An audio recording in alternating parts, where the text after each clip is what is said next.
everybody. My name is Malik Foster, and I would like to welcome you all to the Counterpoints podcast. And I'm joined by my lovely co-hosts. Would y'all like to introduce yourselves? Yeah, I'm Everett Stevenson, one of the co-hosts of the Counterpoints podcast. How you guys doing? I'm Samantha Adams. I am the third co-host of the Counterpoints podcast. And today we have a hot topic, something that everybody has been talking about, something that everybody, a lot of people have been looking for input on. As many of you all know, myself, Everett, and Malik are all attorneys, we're all licensed attorneys. And recently it happens all the time, right? We should not be this used to police killing people. But recently, early in January, a man by the name of Tyre Nichols was essentially beat to death by 6 Memphis police. And so today, that's what we're going to talk about. So I just wanted to dive into a little bit of background information for those of you who may not know or may not be aware. So I believe it was sometime early in January. Tyre was pulled over for reckless driving. That was the initial reason for the stop. It's questionable as to whether or not that was actually what happened, or whether or not that was what they claimed to have happened, because honestly, you got to have probable cause to stop somebody. He got out at some point, he exited the vehicle. I'm not really clear. I don't know if Malik will ever know as to whether or not he was asked to exit the vehicle or if he exited the vehicle out of fear. He ran, they chased him, they lost him, they found him again. And when they found him again, they cuffed him and they beat him for several minutes.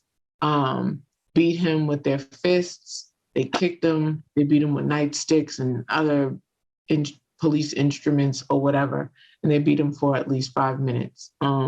And 3 days later, he succumbed to his injuries. So rest in peace to Tyre Nichols. Let's just start off right there. And that is some of the background as to what happened with him. As it relates to the officers, I believe 2 of them have been fired. I'm not sure if all, I believe 2 of them have been fired. I could be wrong.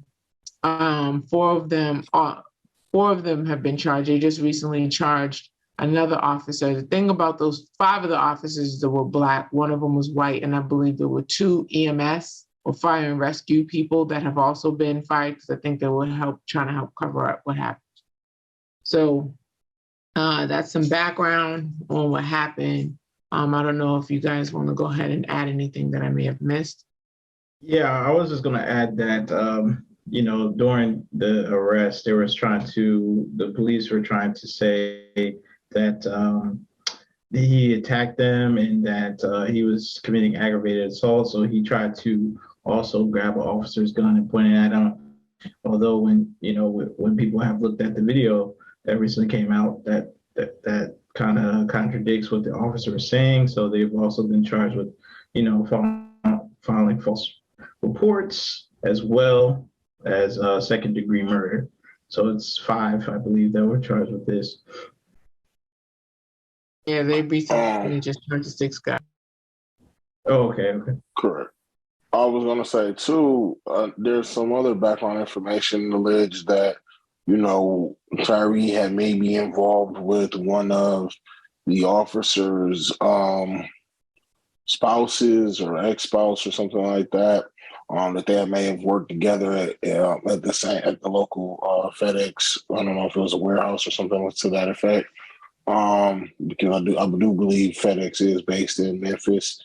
So that's something that's also a little interesting to keep in mind as well. That there's other factors outside of just the race relation situation within this, and how that may have played a role in the treatment that Mr. Nichols received. Yeah, it is.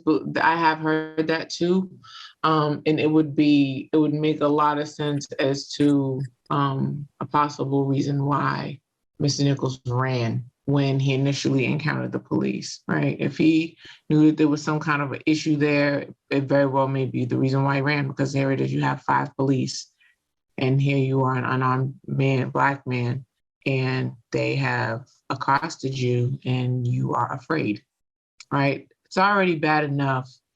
It's already bad enough that Black people in general get afraid, are very nervous when they get pulled over. It's even worse when Black men get pulled over, right? Just because everybody knows that it's not safe for Black men when they encounter the police.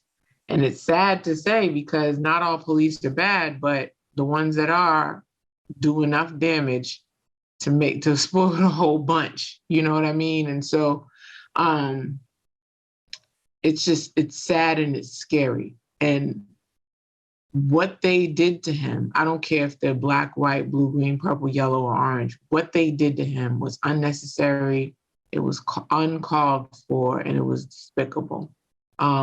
Especially too with the lying aspect of it that you referred to there, Malik. So I just wanted to go ahead and add that on too, because it's disgraceful.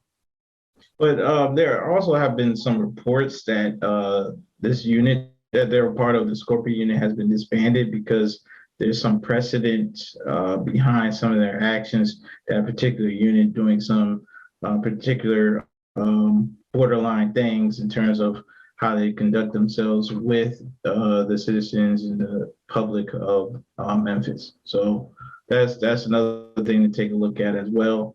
Obviously, we're going to get a little bit more thoughts into our analysis soon on some of these things. But do you guys, anybody else have any more background they want to shed on? Yeah, actually, I do. I'm not exactly sure when the accident took place, but I do know that the repercussions of it following with the police department, as far as suspending and firing these chiefs, these officers, occurred very rapidly. And I know that's something that we also wanted to take a look into and discuss it as well. And looking into that, and looking into the factor of, was race a determining factor in how swiftly the punishment was getting, how swiftly they were able to make administrative decisions in this case, when we normally look at how other cases, there's been paid leave and time off for them to do an investigation, this, that, and the third, generally. But however, since this is a predominantly Black incident with officers that were involved, that being of color, I find it noticeable that these officers were quickly served or severed from, and not necessarily from the job. I believe it was from their duty. So I don't know if necessarily they were able to just be taken off the streets and not necessarily working in a fashion that they were with the squad, like a task squad that they were, versus if they were brought back into the office to do things. I don't necessarily know exactly what that leave of duties. What it means is they were fired, because if they were put on desk duty, it would say that they were placed on administrative leave. They were not placed on administrative leave. They were fired.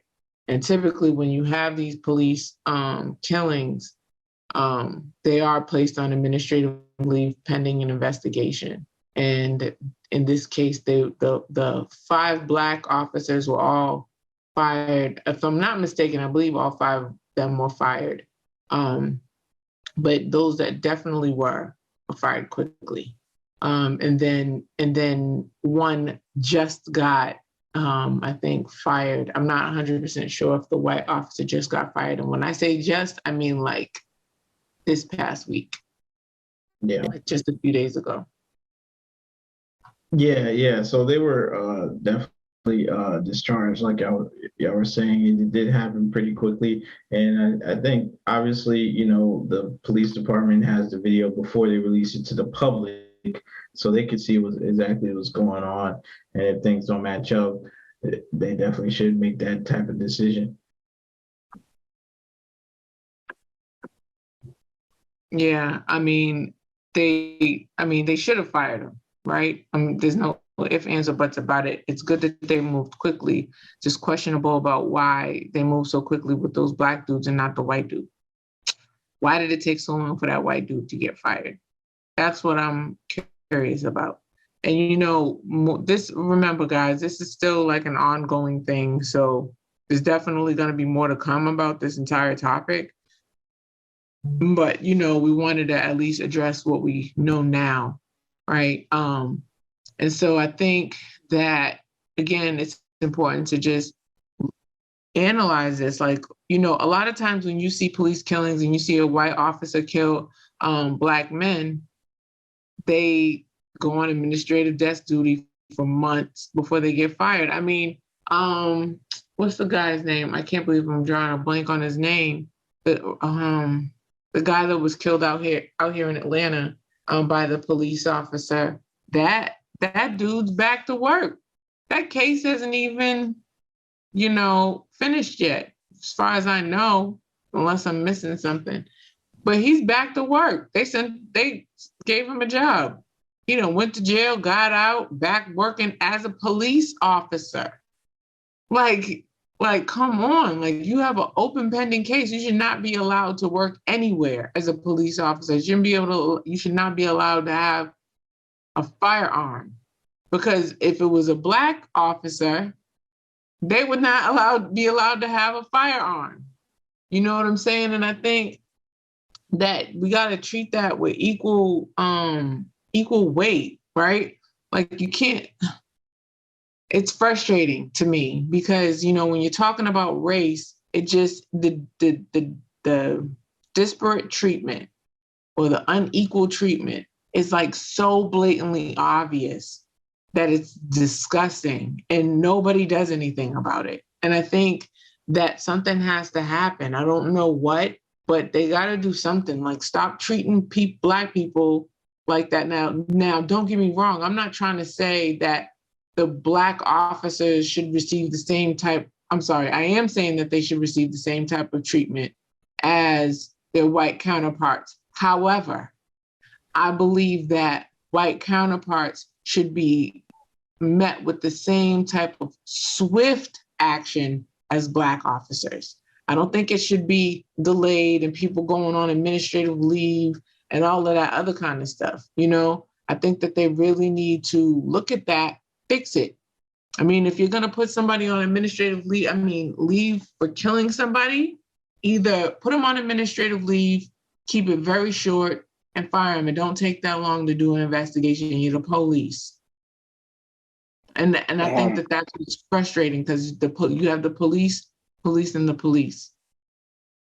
Yeah, another thing that I think that's a little troubling when I look at this and the analysis of it is how, again, we see officers beating this guy down while his hands, I think, might have been, in tied or whatnot. He definitely didn't seem to have free hands at some point. And it just showed like a total disregard for life. It really showed like guys that just, I understand that they put their lives on the line and they run the risk of, running into certain harms that will require them to, defend themselves in different measures at different times. But this didn't seem like that case. This was literally a 5-on-1 beatdown that people may have witnessed if they have a chance to watch the video. Another thing that really kind of tore into it was, for me, it was the disconnect with that man. And I think, a lot of times I've done I remember I had a psychology background, and there was a test once where a teacher had took some of their students, and she had asked them to like break off into like colors and like a ribbon. And if you got a one color on the ribbon, you'd be like a security guard or a police officer. And you got another color on the ribbon, you was like the prisoner. And lo and behold, didn't matter what race people were, whatever. It showed how power kind of can corrupt in a sense. So individuals who had, the guards, they kind of considered themselves to be more superior. They would speak down. They would talk, they would kind of like live into that role and almost disconnected themselves away from the fact that, this is just your peer. This is someone that's just like you. And I'm reminded of that study in this situation, because it's like I feel like because of the job that they're in, because of maybe even also the area that they're in and the work that they're doing, it allows them to kind of have a disconnect from that young man and themselves. And that's scary, because now, you just kind of just out here moving and you're not necessarily feeling and interpreting. And we understand that, feelings can get you in a lot of, it puts you in a bad situation, especially when you have a job such as dangerous as theirs. However, there has to be some level of humanity that has you take a second to stop back and think, okay, guys, enough is enough, or whatever the case may be, and we didn't see that in that from the things that were shown and what's being said around this case. Real quick, Malik, I'm pretty sure you're about to say something, but real quick, Everett, there's a movie called The Experiment that came out in like 2010 with Forrest Whitaker, and it essentially is that. It's the same kind of exercise that you had, only I don't think that these people really knew that they were in this experiment. And so they divided the people into two groups. Some were the prisoners, some were the guards, and they were like in this abandoned prison. And everybody had to try to find ways to survive, because I think there was like some stuff going on outside. I don't remember if it was like a plague or whatever. It was fake though, all fake. And then at some point they switched roles.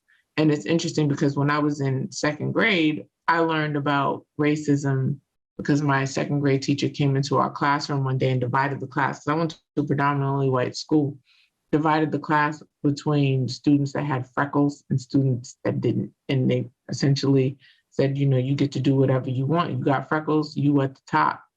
Anything you ask anybody with no freckles, they got to do everything that you told them to do, And people were mean, you know what I'm saying? But it was important that after recess, we switched roles. And when we switched roles, it was harder for us to treat them the way that they treated us, because we knew what it felt like.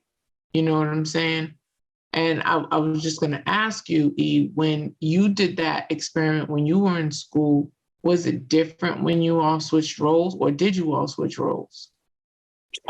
So it wasn't an experiment that I actually did. It was something that I was reading about, or a study that was previously done.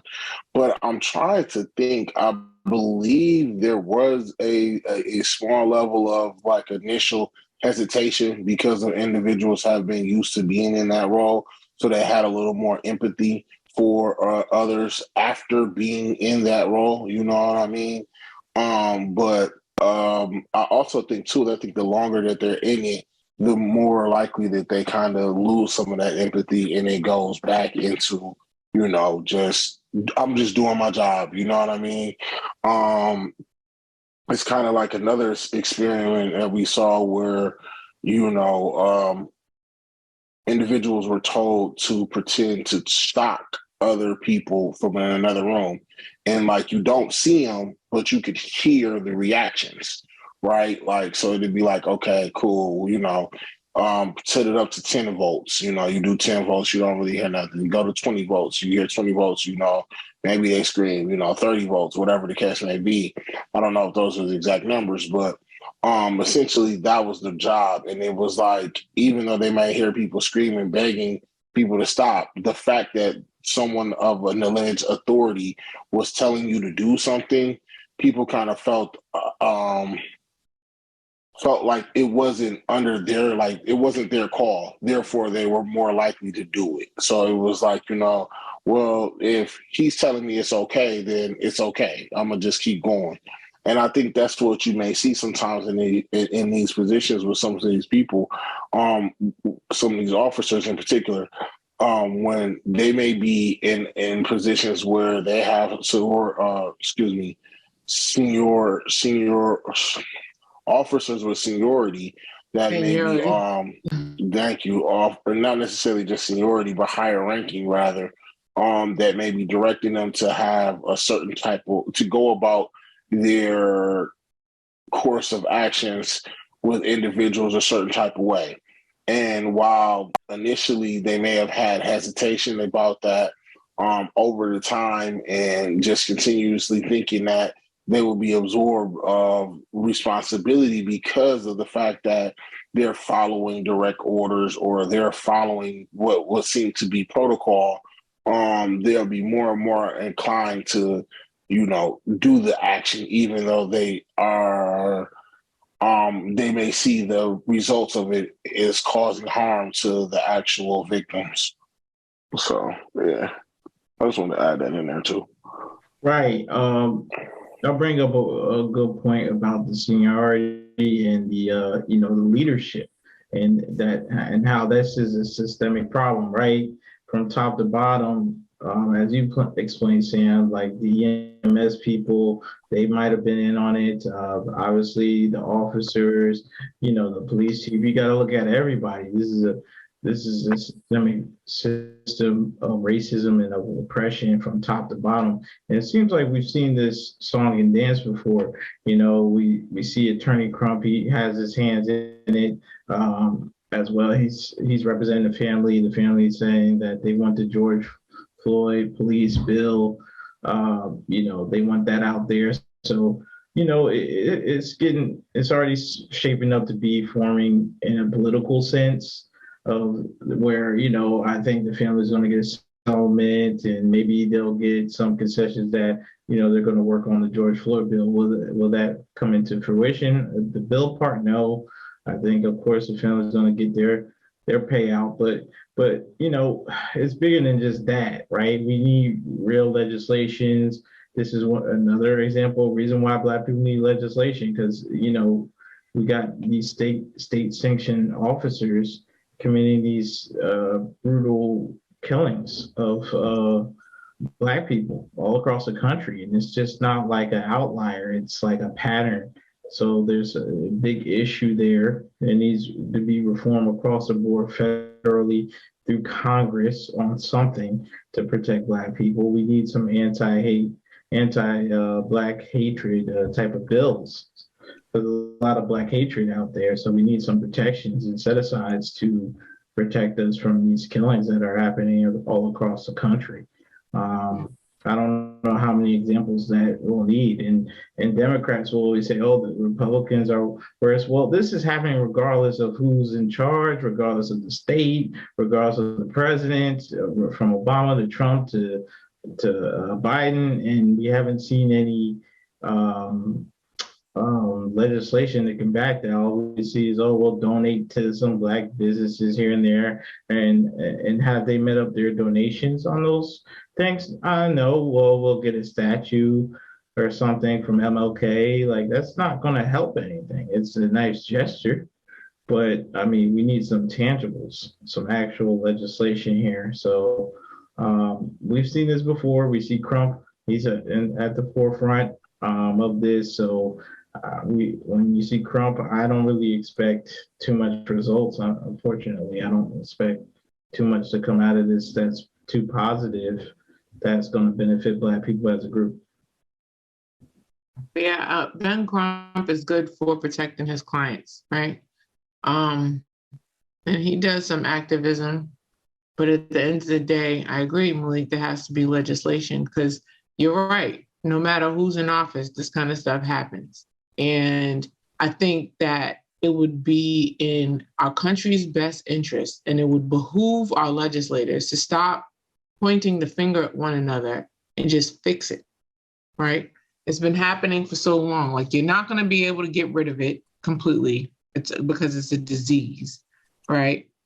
But you can punish it And if you do something, put something in effect that can help deter it from happening, then maybe it will happen less, right? Or maybe they'll try to find ways to hide it better. I don't know, but something has to happen. And one of the things that you didn't mention but I wanted to add was the amount of money that goes towards police departments all over the country. And even with this current president, President Biden, want to give the police more money. Like, they're already militarized.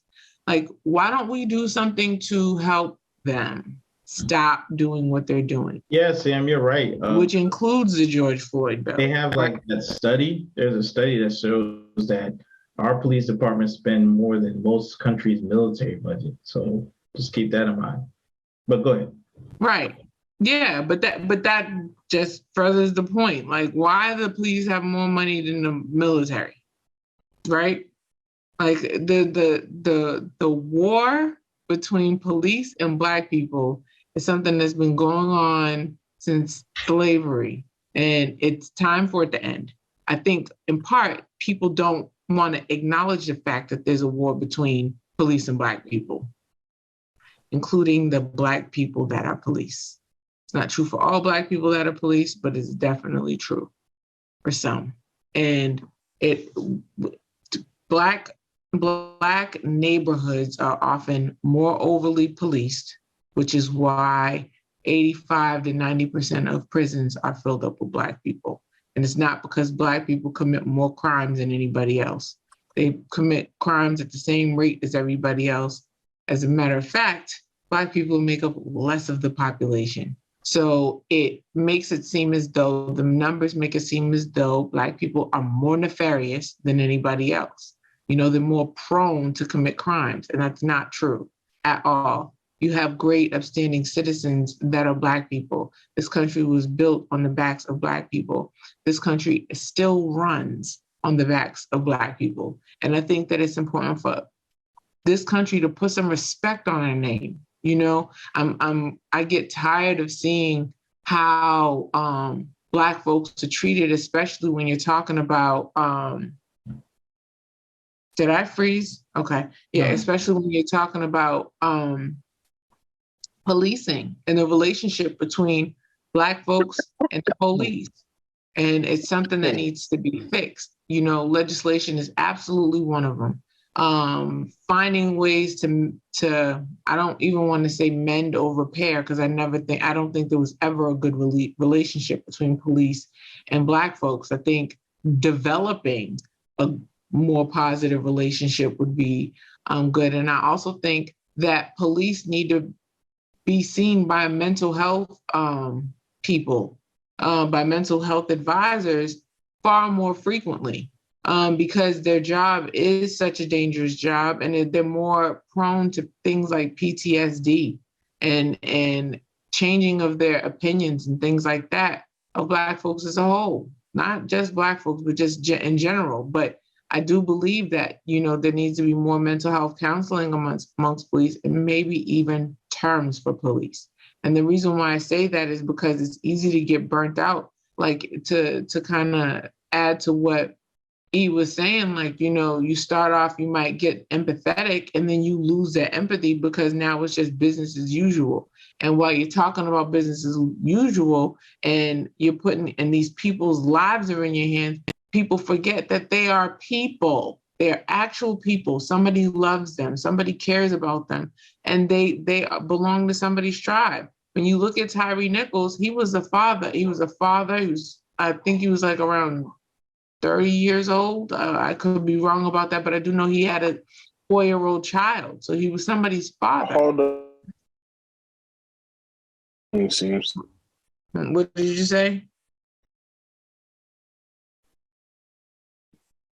Yeah, so I do believe that police officers should absolutely, well, I'm not gonna say absolutely, should probably have terms, right? Because the burnout is real. And like he was saying, like, they can lose their ability to be empathetic in certain circumstances because it becomes so numb to the consistent and constant exposure to the things they see. And the problem with that is if you don't if you are suffering from PTSD or you have these ideologies about Black people, it can turn into what it's been turning into. And I think that all of that's possible, but I think that, the police have to do a better job of fixing it. The police as a whole, all police all over this country, we have a higher rate of Black people, men being incarcerated in this country. There's more people incarcerated in this country than there are in just about any other country. And Black men, again, like Combined. I said, combined. And Black men make up 80% of people in prison.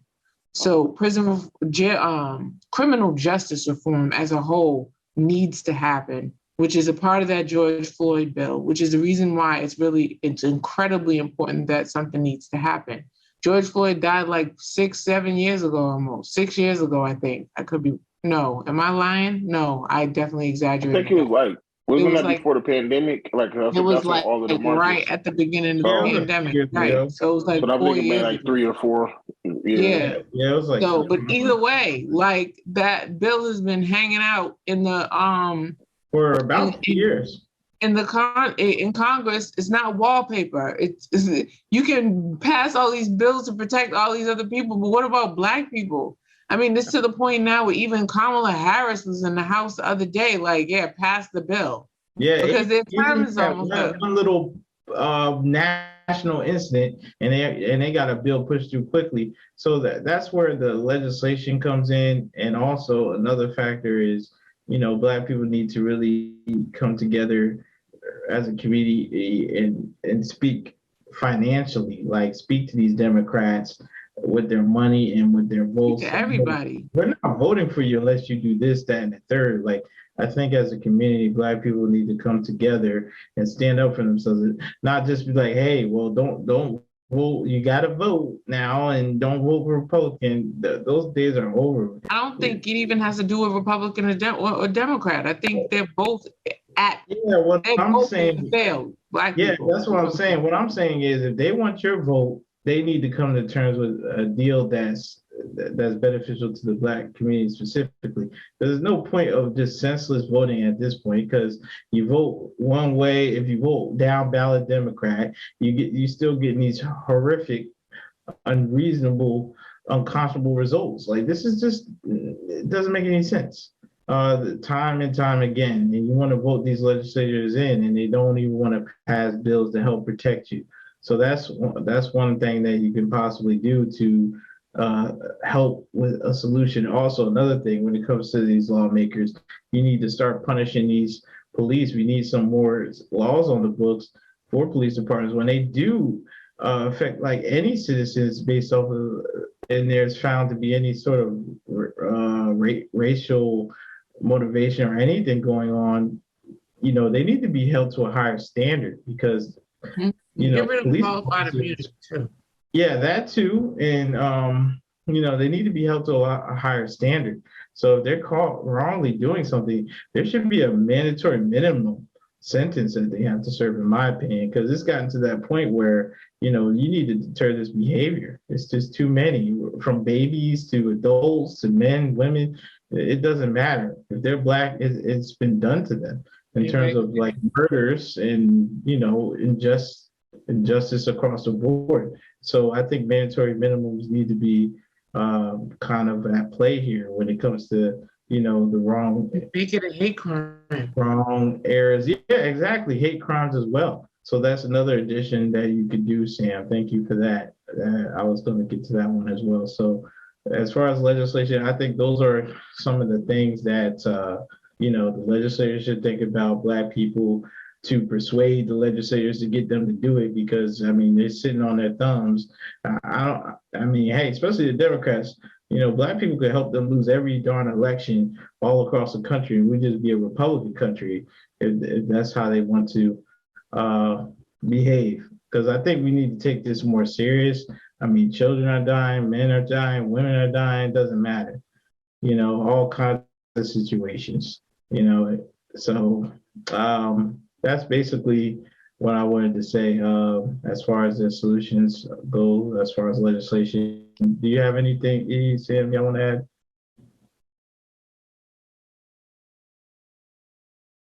No, honestly, I agree with you guys. I think definitely we need to see some more legislative pressure. I do agree. I think that it needs to hit home a little bit more, like you said, with abolishing some of the qualified immunity, especially when we can see that there was reckless disregard for human life. And a lot of these cases, we're starting to see that. I think that that's something that should definitely would deter a lot of officers to have to think first.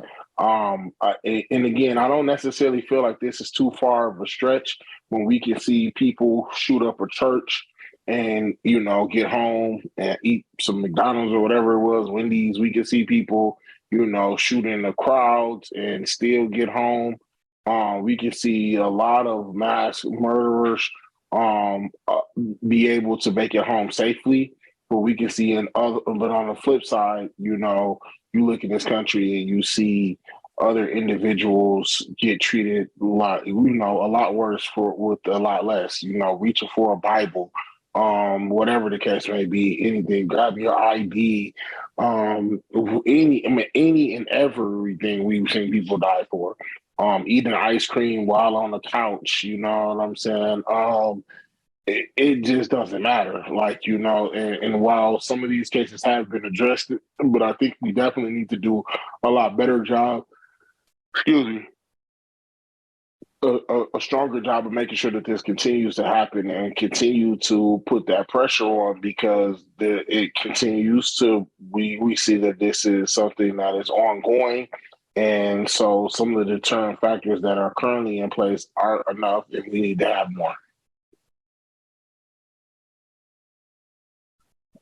Yep. I think that summarizes our overall thoughts, on the topic. Obviously legislation, the health, mandatory minimums, Black community coming together, trying to persuade legislators to, get it in gear and do the right thing here and take some action on things instead of twiddling their thumbs. But I want to transition us to the book of the month. The book of the month is The 4-Hour Work Week. So I chose this book because I feel like, most Black Americans in this country aren't business owners, or they do have little side hustles, but most of Black people work 9-to-5 jobs. And I think, that business model is kind of slowly dying out, where you do need to, a lot of people still need to have 9-to-5, but you still need a little side hustle so you're not so dependent on that to expand, your financial standing and financial wealth. So I think this is a good book to read to give you some ideas on how to hustle, how to earn a side income to help improve your life. So that's the book of the month. It's a 4-Hour Work Week by Timothy Ferriss. And you can get that at Amazon, or just do a Google search of 4-Hour Work Week and it'll pop up at some bookshops as well. So the next thing I wanted to tell y'all about the Black business of the month. And this is a new Black business. It was established in 2021. Let me share my screen so you guys can see what I'm talking about here. So this is the Black business of the month. It's called the New Black Wall Street, inspired by the Tulsa, Oklahoma Black Wall Street. It's here in Georgia, Stonecrest, Georgia. That's what it says. It's really Lithonia area, Stonecrest. It's like a little shopping mall, has markets, stuff like that. You can shop online. They got vendors here. This pops up. Yeah, so you can shop online. They got little items here. You get shirts, stuff for your phone, other things like that. So, and you can actually go to the physical store as well. So that's pretty cool. And it's a little market. It's still growing. It's still adding new vendors. So if you're a vendor, you sell merchandise, maybe you can get on this website and they can promote your business as well. So we can do that. So also, I have a quote of the month. Okay, this is the quote I would have missed to have by Tony Robbins, right? It says, "Each day we must strive for a constant and a never-ending improvement." And I chose this quote because, given the situation of the topic of today, I think we all have to strive for constant improvement, especially in this society, to make the world a safer and better place. And, systematic oppression and racism throughout this country and all over the world globally. And strive to be better citizens of this world and just better people, period. So that's why I chose this quote. Once again, it's each day we must strive for constant and never-ending improvement by Tony Robbins. So that concludes our broadcast for today. I want to thank everybody for listening to us. Make sure you like, subscribe, share the content, tell a friend. If you want us to talk about anything that relevant to you or any type of topic concerning Black people, Black culture, Black community, let us know. You can send us a DM on Instagram at Counterpoise Podcast, or you can hit us up in the comments on YouTube as well, and we're on Facebook as well, so you can reach out to us or even send us an email. Our email should be on the YouTube page as well if you want to contact us, or the Instagram page. So thank you guys. If y'all guys have anything else that y'all want to add, or we can. Yeah, all of our socials are going to be posted right here at the end. So if you want to go ahead and follow us, please do that. Like, share, subscribe, tell a friend, all that good stuff. And yeah, we appreciate y'all coming in, checking in with us, tapping with us. And if you ever want to be a guest on our show, we are also open to that. Please feel free to reach out to us, and we can have you out right here as a guest on the Counterpoise Podcast. So, E, did you have anything else? No, I just want to thank you guys, and I'll see y'all next week. All right, guys. All right, y'all. Peace out. Be easy.